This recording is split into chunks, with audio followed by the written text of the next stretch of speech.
Good evening everyone. Pitasin ko na ang aking nag-iisang kamatis. Ito lang ang kanyang bunga, ang damot. Isa lang. Tapos ito mga bawang. Ayan ang aking mga pananim.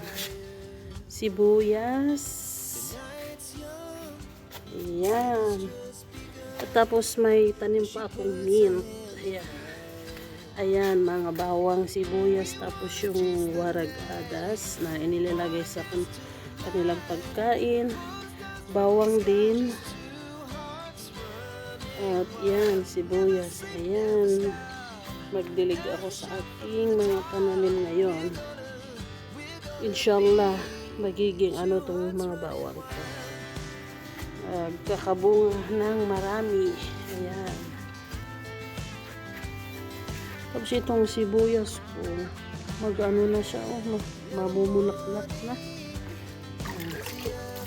Bilig na tayo. Mas marami dito ng bawang. Tapos yan, kamatis. Tapos pag gumagawa ako ng salata, kumukuha ako ng dahon ng sibuyas. At ito naman na araw-araw kong kinukuhanan ng dahon, nilalagay sa chai nila.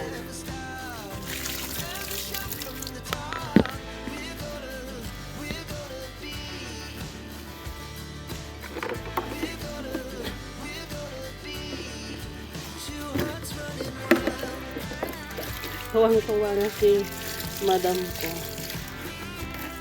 Kasi yung mga pananim ko. Nasanay kasi ako, gusto ko na ganito magtanim-tanim. Kasi sa Pinas, ganitong ginagawa ko, nagka-garden ako. Ayan, pakinabangan na mga sibuyas ko. Ayan. O, diba?